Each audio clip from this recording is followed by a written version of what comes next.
In this video, we'll be taking a look at 5 NBA games happening on December 25th, 2025, and providing you with free team picks and total picks for each one of those games, so 10 picks in total. Welcome back to Cash Out Sports. Let's dive right into it. Oh, and don't forget to subscribe and to click the bell icon to get notified as soon as these videos get released so that you have more time to plan out your bets as we provide these videos on a daily basis. I can guarantee that you'll have all the important information that you'll need on these 5 NBA games after fully watching this video.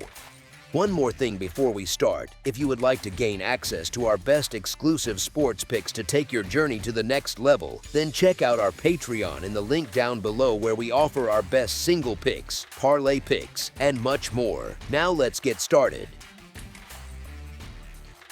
Cleveland Cavaliers versus New York Knicks. The Cavaliers should be plenty motivated for this one, especially after taking 4 of the last 5 meetings against the Knicks. Recent history does give them a little confidence edge. At the same time, the Knicks just came out of their last game banged up, so it is genuinely unclear who actually suits up here, and that throws a bit of chaos into any early read. Honestly, this is the kind of matchup you keep an eye on before you put your money down, just to see what the final injury report looks like. Even with that, the overall stance has been pretty clear all season. We have been fading the Cavaliers, and nothing in their body of work suggests backing off that approach now. They struggle to string wins together, and more importantly for bettors, they have been a headache against the spread. Cleveland sits at 9-22 against the spread this season, which translates to a cover rate of about 29%, and that comfortably plants them as the worst cover team in the league. That is not just a bad run, that is a trend. On the other side, the Knicks have quietly been one of the more reliable tickets. They are 19-11 against the spread this season, which shows the market has not completely squeezed out their value yet. Even more telling, they are 22-8 against the spread in their last 30 home games as a favorite, which hints at a team that generally handles business when they are expected to do so. So while Cleveland may come in feisty and familiar with this opponent, the broader pattern still leans toward trusting New York to cover as the favorite rather than betting on a sudden reversal from the worst spread team out there. As our first pick for this matchup, the New York Knicks to win and cover the spread as favorites is our full game side pick. The Cavaliers are averaging 120 points per game on 46.3% shooting, while giving up 117.5 points on 46.8% shooting. So they can score, but they also bleed points. From deep, they hit 34.8% of their threes, which is serviceable but not exactly scorching, and they convert 78% at the free throw line.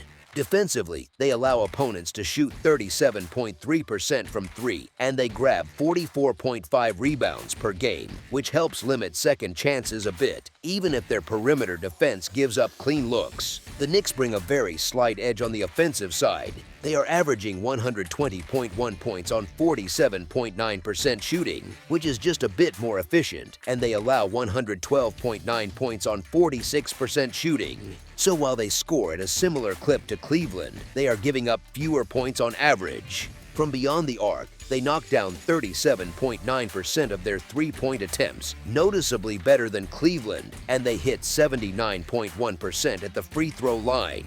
They also allow 36.5% shooting from deep and pull down 46.2 rebounds per game, which gives them a rebounding edge and a slightly tighter handle on the perimeter. Put together, both teams have the ability to fill the box score, but the Knicks show a bit more control on defense and on the glass. That combination of slightly better efficiency, stronger rebounding, and more solid three-point defense suggests this matchup does not have to turn into a pure track meet, especially if the game slows into more half-court possessions or if those Knicks injuries tug the tempo down just a notch. So while the raw scoring averages look high, the way these numbers balance out points toward a game that can still land beneath a lofty projected number. As our second pick for this matchup, under the projected total is our full game total pick.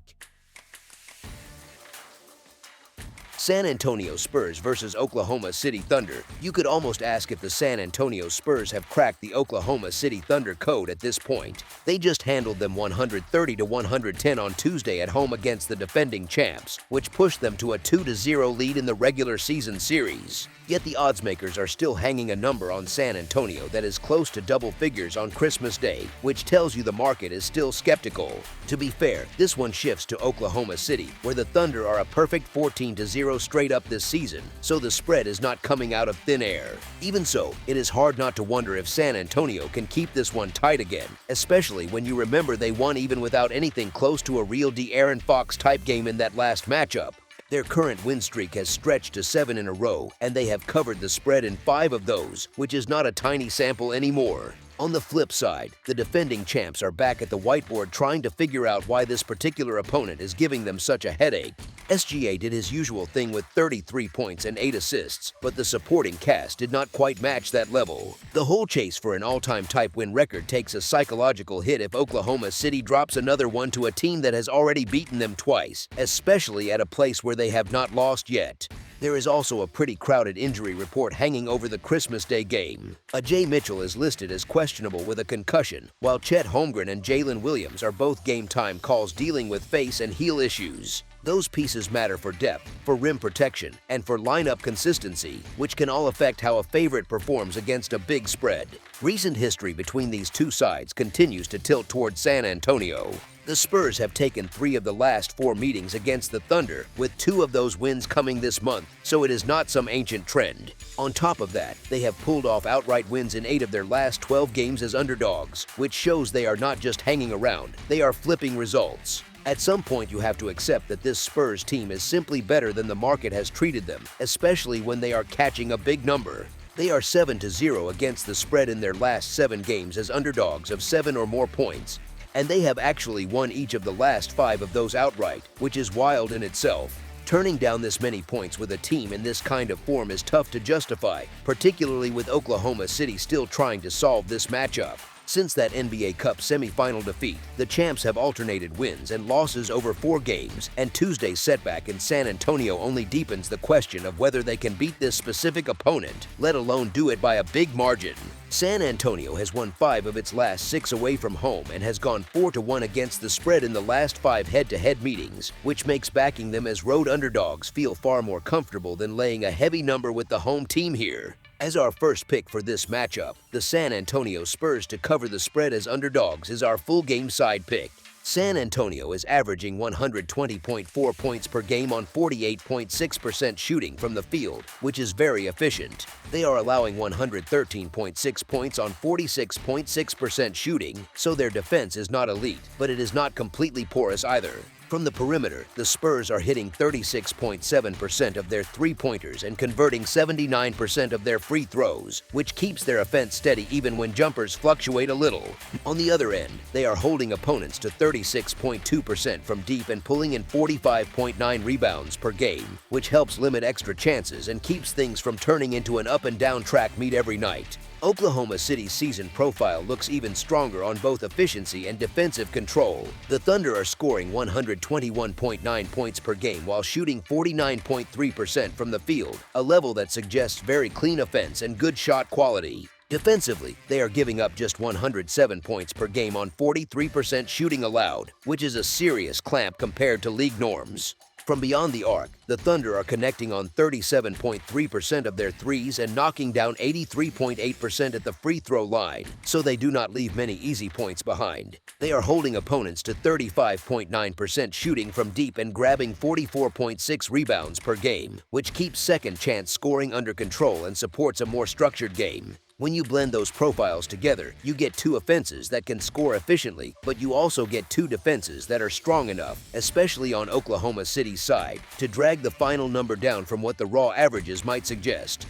The Spurs are not giving away the three-point line, and both teams rebound well enough that there should not be an endless stream of putbacks and broken floor opportunities. Factor in that the champs are likely to make tactical adjustments after 2 losses to the same team, plus the chance that injuries narrow the rotation and slow the pace just a bit, and you can easily see this turning into a more controlled game than the seasonal scoring averages hint at. So while the headline numbers scream offense, the matchup context and defensive data point toward a result that lands shy of a lofty projected total. As our second pick for this matchup, under the projected total is our full game total pick. Dallas Mavericks versus Golden State Warriors. The Dallas Mavericks opened most of this cycle as a plus 4.5 underdog, which felt like a fair reflection of the matchup on paper. The later shifts in the spread are not really about some sudden drop in their on-court level, they are more about how people feel about these teams. Dallas has not matched the preseason buzz, while the Golden State Warriors still live off name value, Christmas Day history, and that built-in public comfort that comes with years of success. That comfort is a bit of a trap here. Recent results suggest Dallas is much more competitive than their overall record would have you believe. They have taken down teams like Denver, Miami, Houston, and Detroit, all of whom can absolutely play at or above the level of this current Golden State group.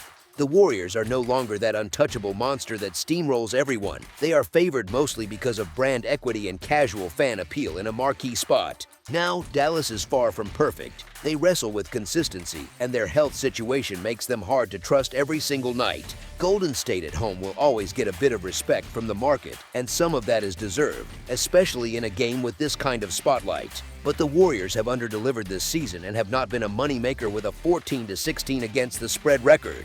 They are also just 2-4 against the spread in their last 6 games as a favorite of 5 or more points, and they outright lost 2 of those. Dallas, on the other hand, has quietly been a problem for this specific opponent. The Mavericks have covered in 7 of the last 10 meetings with the Warriors, which is not a fluke sample at this point. Since November 29th, they are 5-1 straight up and against the spread when catching 5 or more points, which shows they tend to respond when the market stretches the number against them. Here is the thing, when a line gets pushed more by storylines than by actual matchup edges, that is where value usually shows up. Dallas has enough firepower and structure to keep this close, and yes, they can absolutely win this outright if things break their way. But we do not even need that scenario. With extra points baked into this spread because of perception and name bias, taking the Mavericks plus the number ends up as the sharper, more grounded approach. As our first pick for this matchup, the Dallas Mavericks to cover the spread as underdogs is our full game side pick. The Dallas Mavericks are averaging 113.6 points on 46.6% shooting from the field while allowing 117.4 points on 46.2% shooting. They shoot 33.4% from beyond the arc and 76% at the free throw line, which is solid but not exactly lights out. Defensively, they are holding opponents to 33.1% from deep and pulling down 44.5 rebounds per game, which helps limit second chances and keeps some games from turning into pure track meets. The Golden State Warriors sit at 114.2 points per game on 45.2% shooting, with 112.3 points allowed on 45.9% shooting. So their scoring edge on paper is modest, and they are not giving up a flood of efficiency on the other end. From 3, Golden State hits 36.3%, which is respectable, and they knock down 81.3% of their free throws, so when they get to the line, they cash in. They allow opponents to shoot 34% from deep and gather 43.8 rebounds per game, so they also have tools to prevent the game from spiraling into endless second chance or fast break scoring. Put all that together and the picture becomes more balanced than the reputations might suggest. Both teams can score, but neither offense is operating at some unstoppable pace or efficiency level across the board. The defensive three-point numbers and rebounding profiles for both sides hint at a game where possessions can be managed and where runs are checked before the total flies out of reach. If the pace settles into more of a half-court rhythm for stretches, and if the shooting sticks closer to these season averages instead of spiking, the final score leans toward staying under an inflated number. As our second pick for this matchup, under the projected total is our full game total pick. Houston Rockets versus Los Angeles Lakers. For most of this market cycle, the Los Angeles Lakers were sitting as small favorites, even while Houston came out hot and the Lakers stumbled through injuries and a clunky start to the season. Now both teams are playing winning basketball in the thick of the playoff race, yet the number has flipped to make Houston the favorite, and in doing that the market has basically handed the Lakers a bit of hidden value. Houston deserves respect, no question. They crash the glass hard and have plenty of shooting to stretch the floor, which always looks good in a box score and on national TV.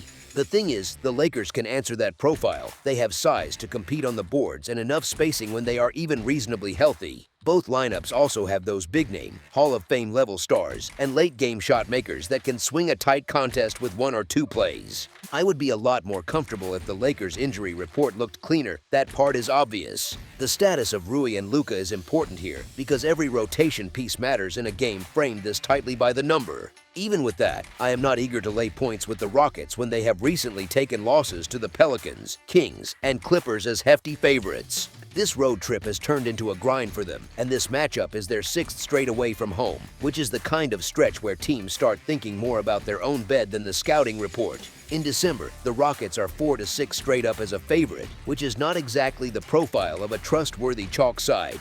On top of that, the home team has won 9 of the last 10 meetings between the Rockets and Lakers, which quietly leans toward trusting the building and the spot more than the recent hype. So when you line it all up, this game feels like one of those horse races where you could throw a blanket over the contenders at the wire, which means the actual difference lives in the price. When a matchup shapes up as a coin flip, the smart move is to take the plus money or the points attached to the team that has been shaded away by market sentiment. The Lakers were once favored in this very spot, and now they are catching an underdog tag mainly because action has come in heavily on Houston, not because the matchup itself has meaningfully changed. That is exactly what people talk about when they mention finding equity in the market, where the number drifts away from what the on-court reality suggests. In a game like this, the price matters more than some slight lean in preference, and the Lakers, at an underdog number, land on the side that makes the most sense. As our first pick for this matchup, the Los Angeles Lakers to cover the spread as underdogs is our full game side pick. The Houston Rockets are averaging 120.6 points on 48.7% shooting from the field, while allowing 112.7 points on 46.2% shooting. They are hitting 40% from beyond the arc and 78.2% at the free throw line, which is a strong combination when you are trying to keep the scoreboard moving. Defensively, they are giving up 35.3% from 3 and pulling down 48.7 rebounds per game. So they clean the glass, but they still live in a pace and style that can produce high totals. On the other side, the Los Angeles Lakers are averaging 117.7 points on a very efficient 49.9% shooting and allowing 117.4 points on 48.4% shooting. They are not as sharp from deep at 34.6% from 3, but they make 78.4% of their free throws, which keeps the offense afloat when jumpers do not fully cooperate. They allow opponents to hit 38.5% from beyond the arc and grab just 41.8 rebounds per game, which hints at some defensive leakage on the perimeter and a rebounding gap that can create extra possessions and second chance points. When you stitch those numbers together, you get a matchup that naturally leans toward scoring. Houston shoots it efficiently at all levels and controls the boards, which helps sustain possessions and push totals up. The Lakers score at a high percentage themselves but struggle to limit opponents on the other end, especially from 3, and that combination tends to produce long stretches where the scoreboard moves quickly in both directions. In a setting where both teams have offensive firepower, efficient shooting, and a few defensive soft spots, the overall profile points toward a game that has a strong chance to clear a standard total rather than grind into a slow, defensive slugfest. As our second pick for this matchup, over the projected total is our full game total pick. Minnesota Timberwolves versus Denver Nuggets. Christmas night in Denver, late tip, lights low, and the matchup feels like something the schedule makers circled in red pen months ago. Minnesota coming in around that 20-10 territory, Denver sitting in the low 20s in wins with single-digit losses, and the number on the board has the Nuggets as a small home favorite sitting around 3.5 points, depending on your book of choice. You can almost picture the live odds screen on FanDuel or BetMGM flickering every time someone hammers one side or the other. Here is the thing, this is not a rerun of last season for either side. Denver went into the summer, looked at that old formula of Nikola Jokic plus Jamal Murray plus shooting, and quietly rewired the support system around them. Cameron Johnson in for Michael Porter Jr., Jonas Valanciunas in to give them a real second big, Tim Hardaway Jr. and Bruce Brown to keep the spacing and secondary creation alive. It all points at the same basic idea. Let Jokic run the orchestra, let Murray attack matchups, and give them wings and bigs who know how to fill space instead of crowding it. The result has been a top-of-the-league level offense that does not need tempo to score, with Denver comfortable grinding in the half-court at a pace right around the high 90s in possessions per game. At altitude, that slow, deliberate style can feel even more suffocating for opponents because every long possession is a little test of your lungs as well as your legs. Minnesota has gone in a very different direction from their old version, and honestly, it makes this matchup even more fun. Karl Anthony Towns is doing his thing in New York now, which cleared the way for a more physically direct Wolves team built around Anthony Edwards on the perimeter, Julius Randle bullying people inside and out, Rudy Gobert owning the glass, and Jaden McDaniels as that rangy wing who just ruins your evening if you are a scorer. On paper, that looks like a group that should lean into defense first, then work from there. In reality, they have landed in a spot where their offense rates in the upper tier of the league and their defense is strong but not completely smothering, especially once you pull them out of their own building. So you end up with this interesting tug of war. Minnesota wants to use power and athleticism to crack matchups. Denver wants to use angles, timing, and Jokic's brain to solve the same problems with less wasted effort. The injury sheet tilts the emotional instinct toward Minnesota at first glance, and that is usually the moment bettors talk themselves into the shiny road dog. Cameron Johnson is dealing with that knee issue and headed for more imaging. Christian Braun is out. Aaron Gordon has been sidelined with a hamstring, and rookie Tamar Bates just got tagged with a long foot injury timeline. That is a lot of wing and forward depth missing for Denver, and it means more stress on lineups that might have 1 or 2 weak points defensively. On the Wolves' side, it is basically a one-man watch list, McDaniels and that oblique. He missed their win over the Knicks, and his status matters a lot because he is the exact kind of defender you want chasing Denver's perimeter actions and switching onto Jokic for a few seconds here and there just to buy time.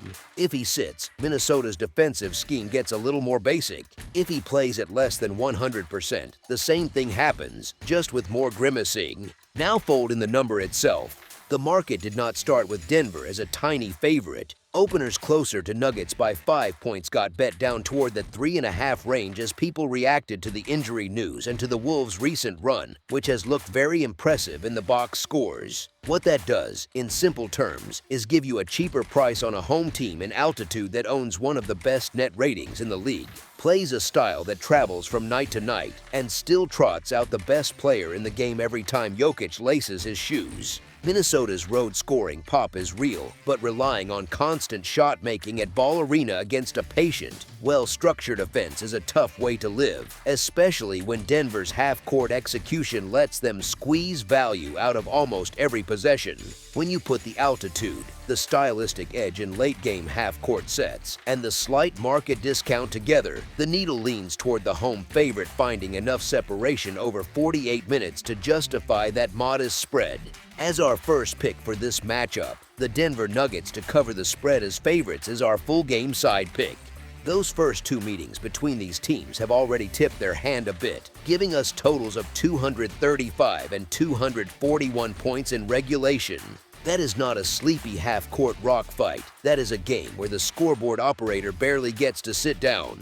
Now fast forward to how the hosts have been playing lately, racing through games where 8 of their last 10 have sailed past the combined 240-point mark, and you start to feel like this matchup is more about who can keep up than who can slow things down. They just walked out of a thriller with Dallas where the two sides combined for 260 points, and that was against a Mavericks group sitting around the middle of the pack in pace over their last 10, while Minnesota is sitting right in that same neighborhood. So stylistically, you are looking at another evening where both teams are being nudged toward a track meet rather than a chess match. On Christmas night, with the lights bright, the floor spaced, and both offenses already in the habit of pushing the tempo, this has all the makings of the higher-scoring version of this season series, the one where you almost feel tired just watching possessions swing end to end.